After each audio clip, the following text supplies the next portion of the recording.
Vamos a comenzar con el programa de prevención de combate a la corrupción de UNODC, gracias a Salomé Flores Sierra, a quien le doy la palabra y la bienvenida.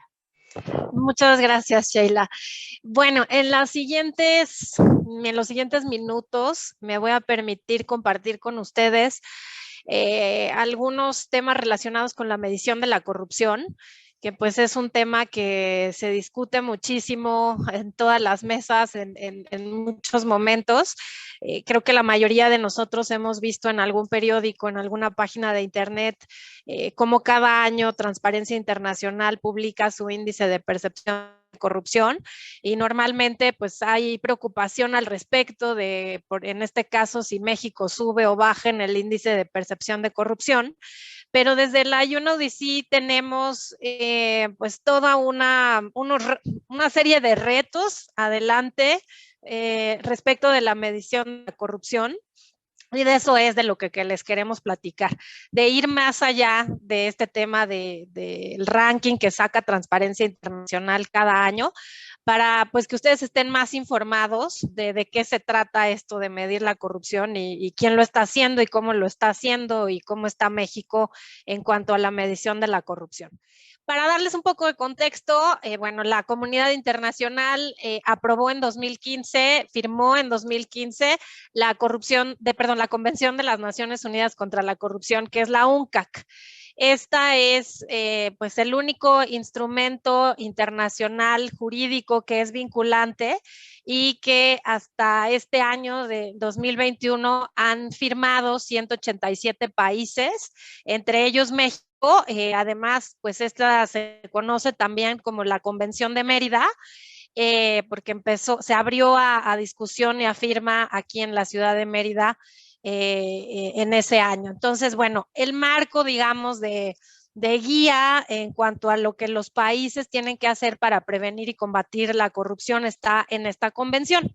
Y esto es relevante porque, bueno, tenemos a todos estos países tratando y haciendo esfuerzos para implementar medidas que prevengan y combatan la corrupción, pero también adecuar sus marcos jurídicos para poder penalizar las conductas que caen en esta parte de corrupción que nosotros englobamos como corrupción, pero que en realidad son, bueno, 11 conductas distintas que nos marca esta Convención Anticorrupción.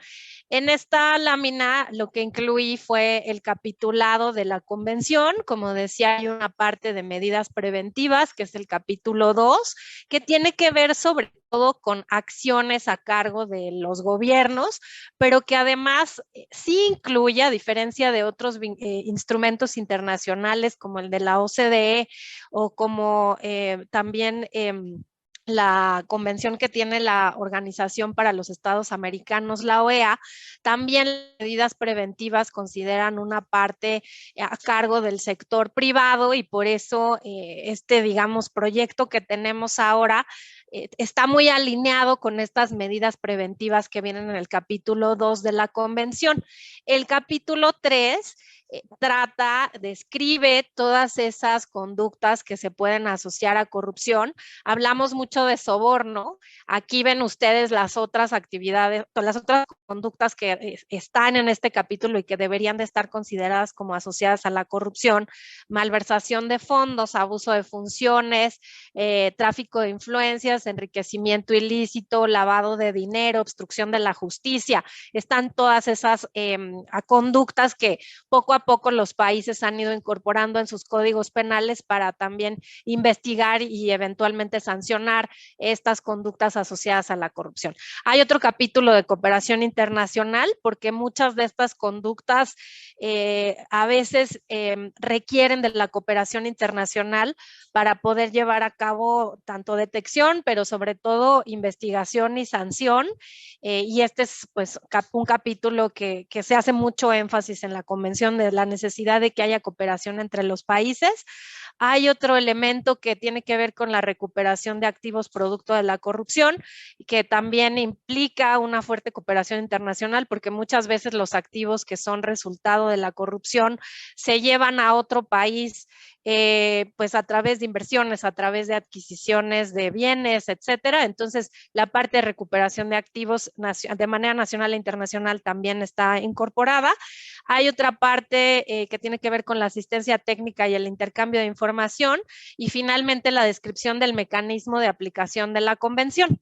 Este mecanismo de aplicación de la convención también es muy relevante, porque la convención lo que dice es que debe de haber y existe una conferencia de los estados parte.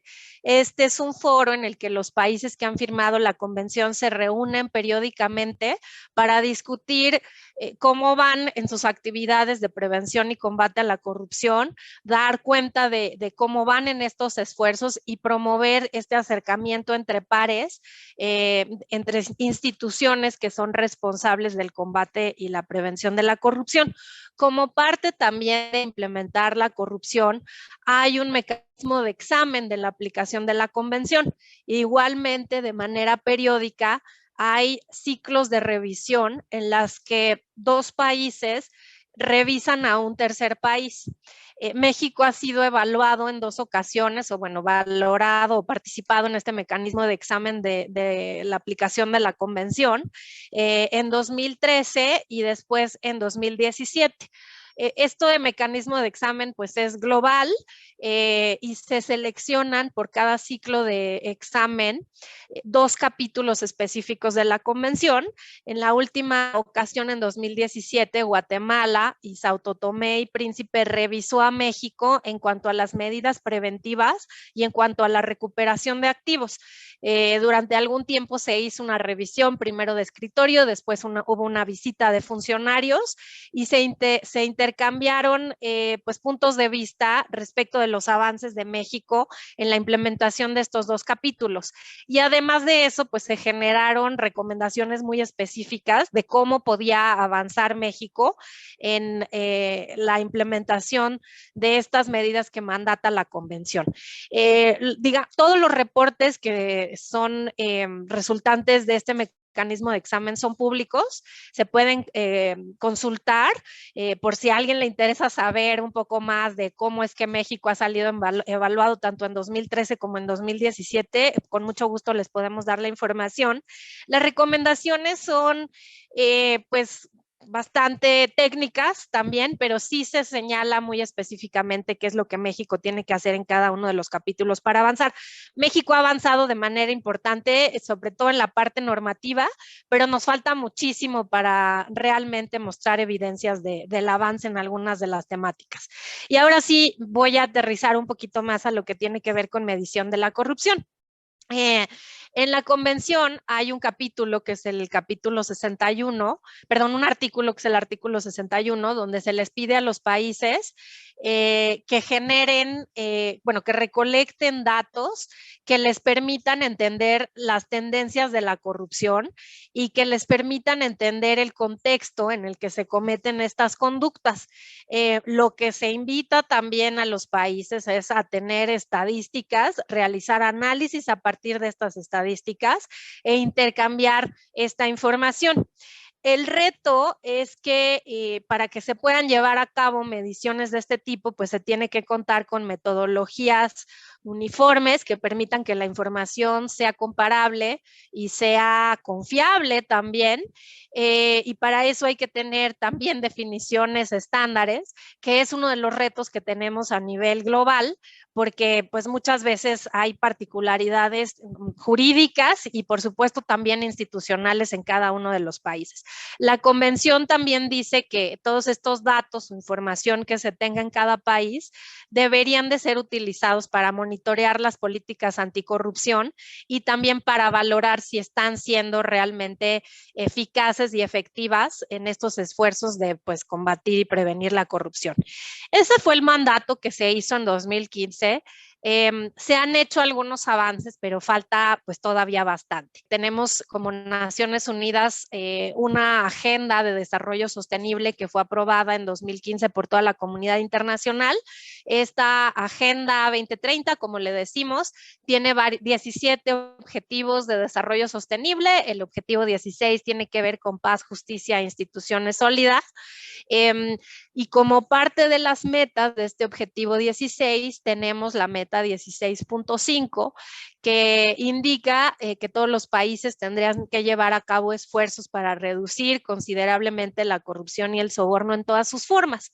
La agenda, además de los 17 objetivos, tiene las metas, tiene 169 metas, esta es una de ellas, pero además existió la voluntad de los países de acordar una serie de indicadores para monitorear los avances en esas metas. La agenda tiene un poco más de 260 indicadores y en la parte de corrupción, pues como es un tema muy difícil de medir, fue complicado que la comunidad internacional acordara cuáles iban a ser esos 2 indicadores para monitorear la corrupción. Al final se acordó que se incluyeran 2 indicadores para este motivo. El primero fue tener el dato de la proporción de personas que tuviera contacto con servidores públicos y que dieran cuenta de haber pagado un soborno a este servidor público en el último año.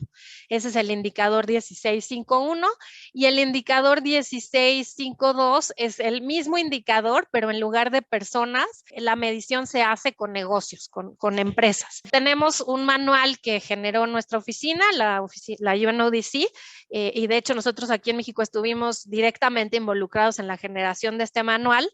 Este manual igual es público, hay algunos países que lo han adoptado. En este manual se incluye el detalle de cómo hacer estas mediciones para que, como decía yo, tengan calidad y sean comparables, y es algo que promovemos internacionalmente para que los países tengan mediciones de experiencias y no solamente de las percepciones, que es lo que vemos, como decía yo, pues frecuentemente en medios de comunicación. Solo para que puedan ver un poquito más cómo es que se mide esta cuestión del soborno en el contacto con los servidores públicos. Medir la corrupción tiene un reto porque cuando se le pregunta a las personas si estuvieron involucrados en un acto de corrupción, se tiene que aceptar pues esta acción que es indebida. Entonces, la manera en la que se ha buscado medir este fenómeno es cambiando un poco la perspectiva y situando a la persona más bien como el actor pasivo, como si fuera pues la víctima. Entonces se les pregunta primero si tuvieron un contacto, pero si durante el contacto se les solicitó una dádiva o un favor a cambio de pues hacer un trámite más rápido o saltar un permiso o tener una asignación, en fin. Entonces, esta es la manera como se le pregunta tanto a las personas de población en general de 18 años y más, como a alguna persona responsable en una empresa o unidad económica, como se les denomina en México. Así es como se les pregunta. Ahora, se les pregunta no solo de la experiencia, si sí o no le solicitaron una dádiva, sino también se les pregunta de aspectos muy puntuales. ¿Cuándo sucedió? ¿Quién era la persona? ¿Qué tipo de dádiva o soborno se le dio? ¿Por qué se le dio? ¿Para qué se le dio? ¿Cuál fue el monto del pago? Si se denunció esta actividad o por qué no se hizo. Y eso lo que permite es contar con mucho más información del contexto en el que ocurrieron estas conductas y sobre todo pues da información que permite a las autoridades, cuando hay esta voluntad, de tratar de establecer medidas para reducir este riesgo de que haya este tipo de conductas o este tipo de solicitudes. Y bueno, ahora les vamos a poner algunos ejemplos de las diferentes mediciones que hay de percepción y de experiencia de corrupción. Y aquí otra vez me regreso a corrupción de manera general, pero entendiendo que esto es soborno. En esta lámina tenemos una combinación de indicadores. En las columnas grises tenemos el ranking del índice de percepción de corrupción esto para varios países de los Balcanes. Y tenemos por el otro lado, en las columnas rojas, resultados de la prevalencia de soborno en los mismos países, de acuerdo a una encuesta que hizo nuestra oficina. Entonces, lo que observamos en esta combinación de mediciones, aunque no tienen la misma escala, pero podemos ver país con país, cómo es que países, por ejemplo, como Kosovo, que salen como en el ranking muy abajo de percepción de la corrupción, cuando se ve la percepción de soborno, en realidad es cuando se ve la prevalencia de soborno, en realidad la prevalencia es muy baja. Y tenemos el caso contrario, cuando vemos a lo mejor como Bosnia o Herzegovina, países que pueden estar un poquito más abajo en la percepción de corrupción, cuando se ve esa experiencia o prevalencia de soborno, se da cuenta de que es mucho más alta.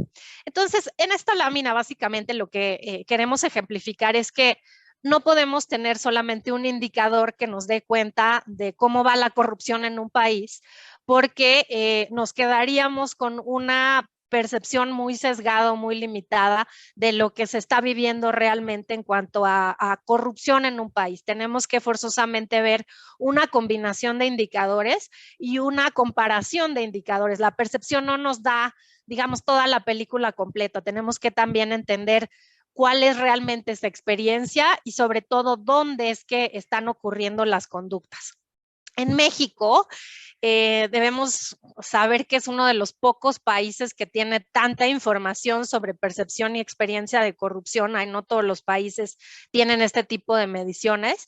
El INEGI cada 2 años, bueno, hace muchas encuestas, en particular esta encuesta que estoy presentando aquí, que es la encuesta Nacionalidad de Calidad e Impacto Gubernamental, es una encuesta que se hace cada 2 años, se mide en población en general de 18 años y más, diferentes aspectos, específicamente aquí tenemos el indicador de percepción sobre la frecuencia de corrupción, tenemos las mediciones de 2013 a 2019 y vemos que de 2017 a 2019 la población nos refería que ha bajado un poquito esta percepción de que la corrupción ocurre de manera muy frecuente.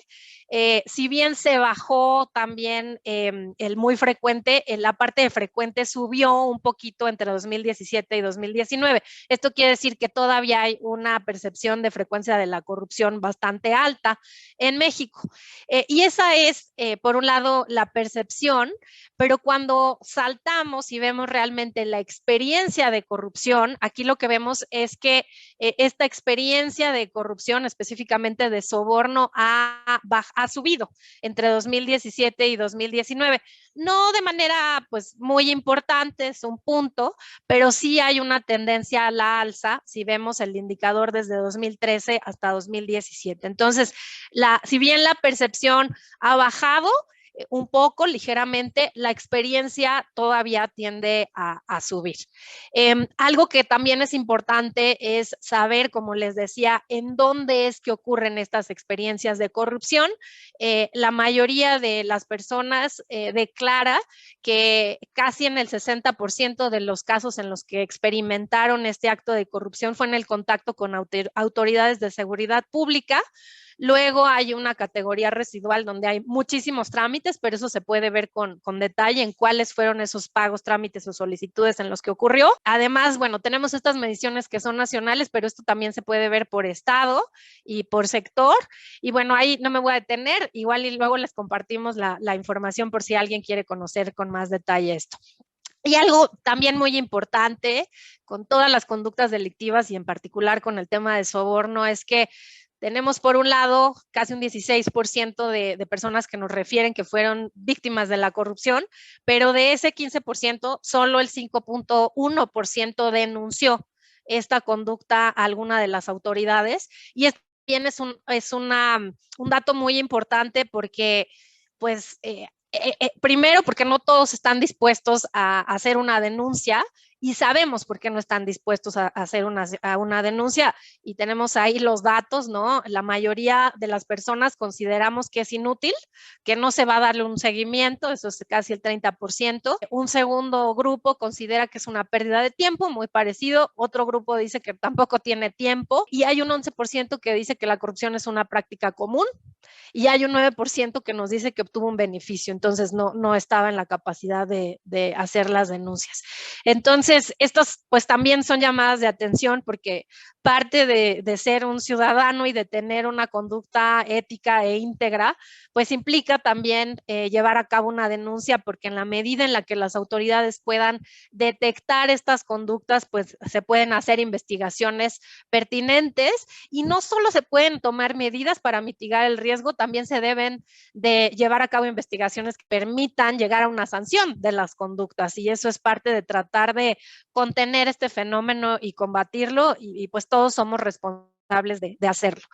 Y bueno, hasta ahí la historia de México, y ahora quiero también comentarles algunos otros avances que estamos tratando de hacer en la medición de la corrupción. Nos habíamos quedado que, bueno, la convención se aprueba en 2005, la Agenda de Desarrollo 2030 se aprueba en 2015, pero no hemos avanzado como nos gustaría en este tema de medición de la corrupción. Entonces, en esta conferencia de Estados parte en 2019, se empujó un acuerdo para pues que los países tengan esta voluntad de hacer más mediciones respecto de este fenómeno, y específicamente la Conferencia de Estados Parte nos pidió a la UNODC empezar a realizar consultas globales con expertos para poder establecer metodologías para medir la corrupción, metodologías que sean integrales, que sean amplias, que no solo consideren la percepción de corrupción en general y la experiencia de soborno, sino que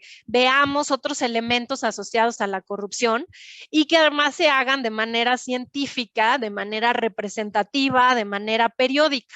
Y ese es el reto que tenemos ahora como Oficina de Naciones Unidas contra la Droga y el Delito en México, a nivel global. Aquí en México en 2020 empezamos a hacer un primer esfuerzo de identificar qué países tenían diferentes mediciones respecto de no solo sus políticas anticorrupción, sino también de otras conductas anticorrupción. Y lo que hicimos fue identificar una serie de indicadores, tanto de gestión como de desempeño. Es decir, qué países estaban invirtiendo en actividades de prevención y combate a la corrupción, si destinaban recursos, si tenían instituciones especializadas, si tenían actividades específicas para prevenir y combatir a la corrupción, y por otro lado, qué resultados estaban teniendo y si estaban midiendo el impacto de estas actividades y de los resultados que estaban obteniendo. Nos encontramos con que muy pocos países tienen políticas integrales anticorrupción. Sí hay esfuerzos, en su mayoría aislados, pero seleccionamos un grupo de países de todos los continentes. Aquí tienen a los países: Egipto, Hong Kong, Singapur, Italia, Letonia, Perú, Reino Unido, Singapur, Indonesia, me confundí, tenemos Indonesia y Singapur. Y lo que nos encontramos es que estos países tienen políticas integrales anticorrupción, que más o menos abarcan estos temas de política pública y tienen indicadores sobre estas áreas de política pública. La mayoría tienen datos del sistema de justicia penal, es decir, tienen datos de esos delitos que son denunciados e investigados y en algunos casos sancionados, y eso nos parece muy bien, pero nos parece que como medida medida o indicador que nos permita conocer el estado de la corrupción tiene muchas limitaciones, porque como vimos, solo el 5% en este caso de soborno son denunciados, y hay otras conductas pues que es muy difícil detectar y que pues no se investigan y no se sancionan. Entonces, si bien hay datos sobre justicia penal, pues son muy limitados. Hay otros países que tienen datos sobre sus esfuerzos de sensibilización y capacitación, otros países miden percepción y experiencia de corrupción, otros países miden cooperación internacional, gestión de riesgos, otros países ven el tema de la profesionalización del sector público, solo 2 países tienen datos sobre las compras públicas y también 2 países tienen datos sobre el financiamiento electoral. Entonces, la información que tenemos sobre corrupción, sobre políticas anticorrupción es muy heterogénea. Aquí en México en particular, bueno, ustedes saben que se aprobó el Sistema Nacional Anticorrupción, que hay una Secretaría Ejecutiva del Sistema Nacional Anticorrupción, que es la CESNA, y que junto con el INEGI está llevando a cabo esfuerzos importantes para generar un marco integral de medición igual de los esfuerzos a nivel nacional sobre la corrupción, pero que solamente se enfoca a los esfuerzos del sector gubernamental específicamente, y de hecho nosotros desde la oficina estamos empujando poco a poco para generar otro marco que nos permita monitorear los esfuerzos y los resultados de prevención y combate a la corrupción desde el sector privado.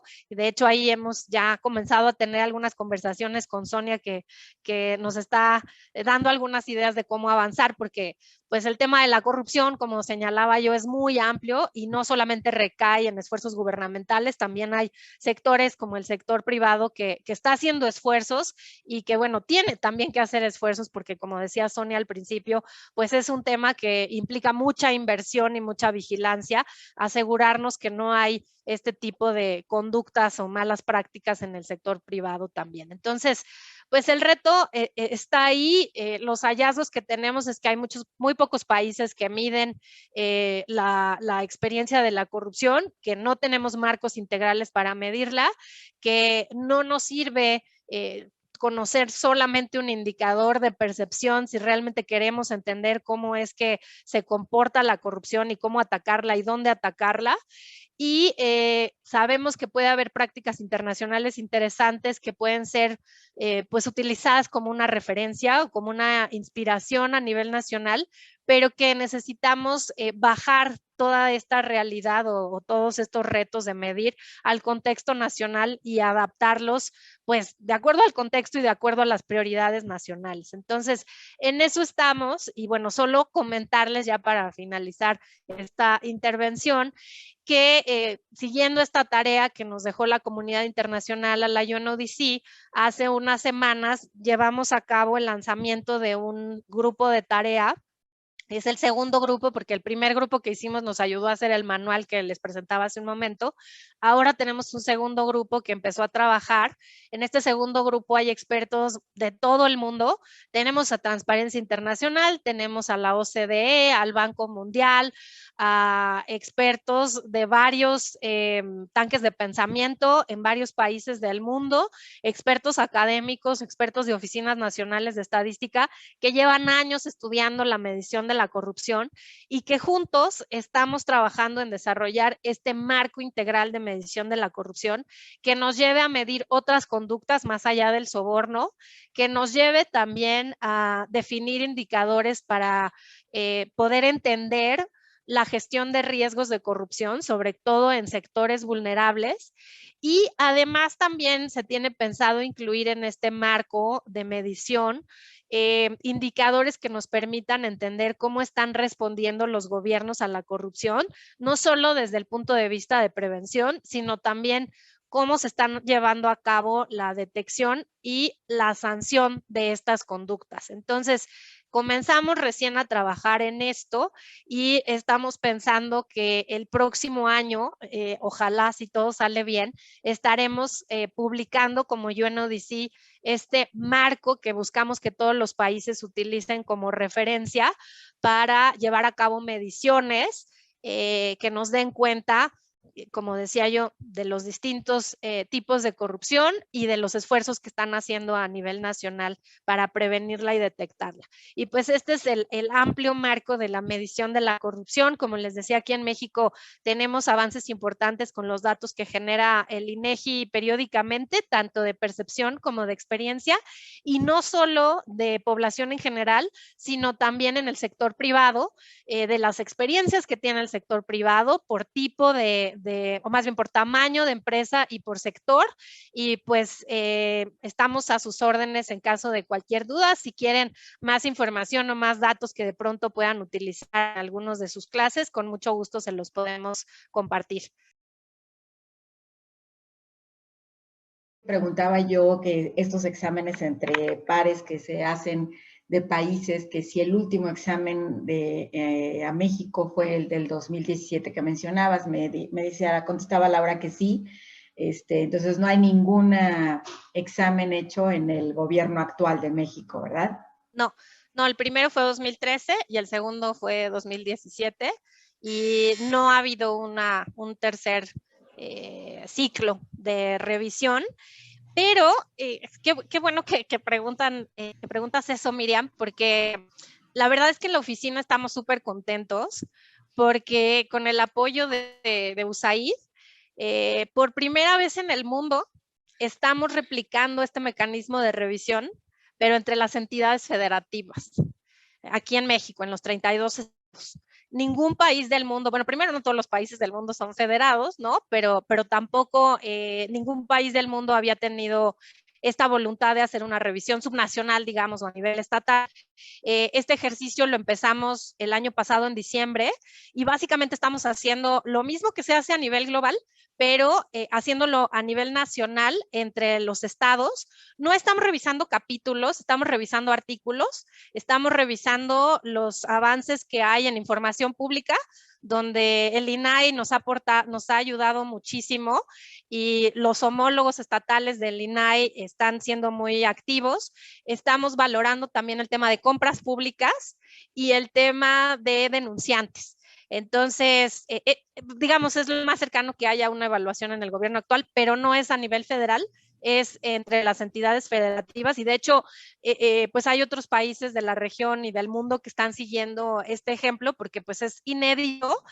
Y bueno, en un país como el nuestro, pues sí hace falta mucha armonización entre lo que está haciendo el gobierno federal y entre lo que están haciendo las entidades federativas. Entonces, tenemos mucho entusiasmo de ver cuáles son los resultados de esta réplica del mecanismo, pero a nivel nacional. Estamos pensando acabar el año que entra también, en 2022. Con mucho gusto, cuando estén los resultados, se los compartiremos de las 32 entidades federativas. Se van a liberar al mismo tiempo para evitar temas de interferencia entre los resultados para mantenerlo neutral, porque este es uno de los principios del mecanismo, y pues va a ser muy interesante ver cómo es que hay estos esfuerzos. Ya de entrada, bueno, podemos decirles que en los avances que llegamos, estamos muy contentos porque este intercambio que se genera a partir de sentar a 3 homólogos en 3 entidades federativas es bien enriquecedor para ellos. De entrada, cuando empiezan a revisar documentaciones o páginas de internet, empiezan a ver cosas que otros hacen, que otros no hacen, y empiezan a intercambiar cómo hacerlo o qué hace falta. Entonces, ese es uno de los fines del mecanismo, generar este intercambio de buenas prácticas y desde ya este mecanismo nacional ya está generando este intercambio. Entonces, pues eso es lo más cercano que tenemos a la aplicación en esta administración. Muchas gracias, Salomé. Será interesante revisar el documento después con los resultados. Gracias. Y van a ser 32, pero sí va a estar interesante. Aida, Judith, tenías la mano levantada antes que Antonio, perdón, no sé si vi bien. Gracias, sí, creo que sí, antes que Antonio. Muchas gracias a todos. Pues gracias por esta brillante y muy completa exposición, Salomé, la verdad, muy clara, muy hilada, muy en orden sobre todo lo que es de la corrupción.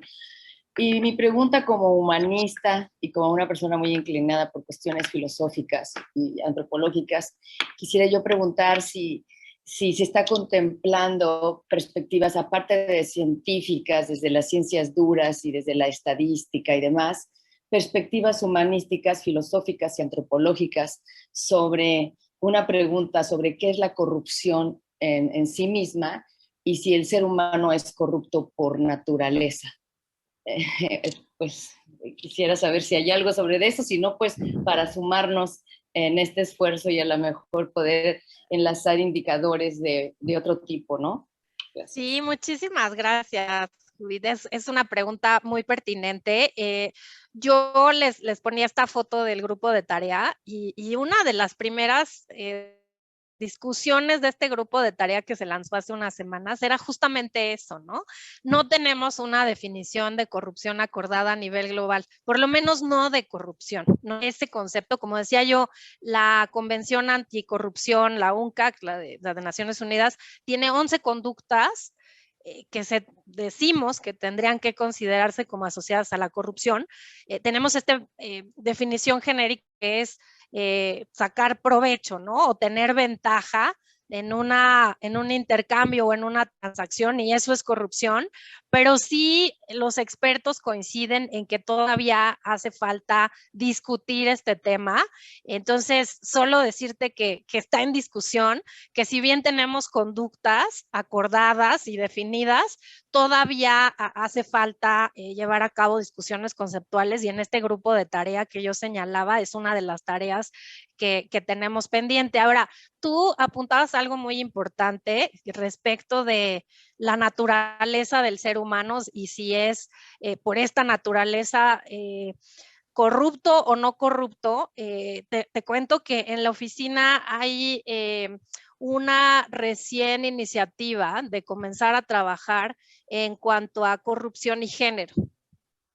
Y en corrupción y género, bueno, género, pues por supuesto pensamos en mujeres, pero sabemos que el género en realidad es más amplio y se refiere a grupos, a una serie de grupos que tienen características distintas y que hay que estudiar. Pero comenzando por el tema de las mujeres, ha habido varios estudios desde hace varios años en los que se ha tratado de entender si las mujeres son más corruptas o menos corruptas, o tienden más o tienden menos que los hombres a corromperse. Y estos estudios han llevado a analizar realmente que las mujeres no es que tengan un gen distinto y que por este gen que tienen distinto son menos corruptas. Lo que se ha observado es que las mujeres sí tienden a ser más cautas y son más adversas a conductas riesgosas. Entonces no es un gen, pero sí es un comportamiento que tal vez hace que las mujeres se reporten como con menos frecuencia de corrupción. Eso por un lado, y por el otro hay otro tema bien importante, que es que pues culturalmente las mujeres tampoco están tan expuestas a estas conductas porque desafortunadamente, por ejemplo, no tienen tanto acceso a posiciones de poder o a posiciones de riesgo, y entonces eso implica que tampoco puedan pues tener como estas posibilidades. Pero por otro lado, se ha observado también que cuando, digamos, tenemos imagínense una junta de gobierno, una junta de directores, la mayoría integradas por hombres que a lo mejor tienen ya establecidas ciertas redes, ciertas dinámicas, y que cuando llega una mujer, pues, o una o dos, ojalá más, irrumpen estas dinámicas o estas redes. Entonces también se habla de que a veces las mujeres o el involucramiento de las mujeres actúa o tiene un efecto positivo en estas redes y dinámicas de corrupción, porque llega a disruptir, a ser un elemento disruptor, y además llega también con muchísima motivación de hacer bien las cosas, porque es alguien que las mujeres no tienen acceso, como decía yo, hasta ahora no han tenido tanto acceso. Entonces hay toda una discusión ahí, no hay una conclusión, pero si bien hay que entender que hay contextos que pueden incentivar o no a las personas a ser más o menos corruptos, ¿no? Creo que el trabajo que se está haciendo hasta a través de este proyecto, pues fortaleciendo la educación en estas conductas, bueno, con conocimientos y comportamientos éticos, tiene también un potencial muy importante por esto, ¿no? Porque no es que tengamos un gen que nos haga más o menos corruptos, sino más bien esta conciencia del impacto que tienen nuestras decisiones en el día a día, ¿no? Espero haber elaborado un poco en eso, pero creo que es bien interesante lo que preguntaste y me dio mucho gusto poder compartir toda esta reflexión sobre género y corrupción también. Gracias. Voy a tratar de ser también muy breve. Primer punto, al menos aquí en Querétaro sí hay estudios sobre corrupción que se han hecho no solamente a nivel de Estado, sino a nivel nación, perdón, a nivel nacional, y uno de ellos significativo, incluso lo pagó el TEC de Monterrey. Fue en tiempo en que era gobernador aquí en Querétaro, Ignacio Loyola. Y en concreto, entre las cosas que me quedaron, era que la medida de la corrupción era equivalente a un IVA en términos económicos. Y otra cosa que me quedó también muy clara es muy difícil, de hecho fue una empresa de consultoría quien hizo el estudio para saber preguntar y sacar la verdad, porque si yo le pregunto a Salomé, Salomé, ¿es usted corrupta? Usted me va a decir, pues me ofendes, no lo soy, pero hay que saber preguntar justamente para tener la respuesta. Entonces, a mí me pareció también interesante el modo como inmediatamente clasificaron la corrupción en el gobierno. Y fue básicamente en dos cosas. Uno, a través de la intervención en reglas de juego, es decir, yo le meto dinero a diputados, a senadores, etcétera, y de esa manera, pues hago que ellos jueguen a mi favor, las empresas están atrás, dan dinero, pero ciertas cosas o iniciativas nada más no pasan o sí pasan. Esa es una. Y la otra, la típica mordida. Entonces, basado en eso, se hizo todo un estudio que yo incluso cuando daba esa clase entonces, pues lo utilizamos bastante y que yo creo que puede servir como antecedente para lo que quieren hacer. Y mi segundo comentario es que mi percepción en el nuevo gobierno, con todos los defectos que pueda tener, pero ha habido muchas cosas en las cuales se ha tocado y bueno, se intenta, al menos ese es el discurso, que lo más importante es quitar la corrupción. Entonces, como que habría también que ver la manera efectiva como eso se está haciendo, cómo se integra, porque me parece que los datos hasta el 2019 pues, no son tan suficientes para ver si hay en un momento determinado avance.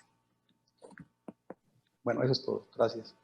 Muchísimas gracias, Antonio. Sí, lo que señalas es sin duda este reto de cómo se le pregunta a las personas y la dificultad de que acepten su rol activo en alguna de estas conductas. Ese manual que yo les refería hace un momento fue elaborado, como les decía, por un grupo de expertos mundial de varias oficinas nacionales de estadísticas como el INEGI, que pues son instituciones que están muy comprometidas con hacer estos levantamientos de manera muy seria y muy científica. Cuando se desarrollan estos cuestionarios, pues primero, bueno, lo hace un grupo multidisciplinario, pero en un segundo momento se hacen pruebas cognitivas para realmente entender cuál es la pregunta más efectiva.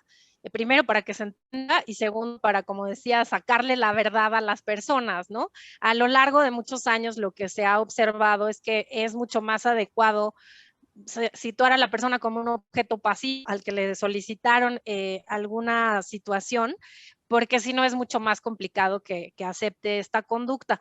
Entonces, pues sí, digo, nos dará muchísimo gusto ver el estudio de Querétaro, no sabíamos, pero pues sí, estamos trabajando en esto. Como decía yo, con varios expertos que por muchos años han estado involucrados en la medición de este tipo de conductas. Y bueno, nosotros hacemos mucho énfasis, ¿no? En, bueno, el soborno todos lo conocemos y cuando vemos muchos de estos estudios, vemos que cuando se dice corrupción, en realidad se está hablando de soborno, pero como señalabas bien, hay muchas otras conductas, ¿no? Que se tendrían que estar analizando. El problema es la dificultad de ver cuál es la fuente de información más adecuada para poder dimensionar si estas otras conductas están ocurriendo o no. El reto es, por ejemplo, sí sabemos ahora cómo medir el soborno, pero tenemos el reto de las otras conductas como la malversación de fondos. ¿Cómo es que podemos entender cuántas malversaciones de fondos ocurren en un país? O el tráfico de influencias. Digo, ahí se está valorando justo con este grupo, ¿no? De métodos indirectos para saber este tráfico de influencias, o el abuso de funciones, o la obstrucción de la justicia. O sea, sabemos qué conductas son, lo difícil es que no todas estas conductas se pueden medir, por ejemplo, a través de encuestas, aunque las encuestas tengan las muestras más grandes y tengan a los el cuestionario y los encuestadores más bien capacitados, tiene retos medir algunas de estas conductas con encuestas, ¿no? Porque, por ejemplo, no sé, el abuso de funciones, pues una persona de 18 años y más, pues a lo mejor puede referir a uso de funciones, pero donde más se puede conocer es al interior de la administración pública, ¿no? Entre funcionarios tendrían a lo mejor mucho más que decir respecto del abuso de funciones. Y eso es algo que no hemos visto todavía. Creo que solo un país ha hecho encuestas como estas dentro de las administraciones públicas, que es donde se puede conocer más. Entonces hay muchos retos en la medición de pues estas conductas asociadas a corrupción, pero justo en eso trabajamos, ¿no? Cómo medir el nepotismo, cómo medir el enriquecimiento ilícito, incluso el lavado de dinero. Que eso otra vez son otras fuentes de información, incluso ya utilizando sistemas tecnológicos para tratar pues con estas nuevas herramientas, incluso de inteligencia artificial, machine learning y este tema para identificar patrones, por ejemplo, en transacciones que nos permitan identificar pues individuos o sectores en donde están ocurriendo este tipo de malas prácticas. Entonces, pues sí, todo un tema a discutir. Muchas gracias y si nos pudieran compartir el estudio de Querétaro sería también interesante poderlo revisar. Muchas gracias.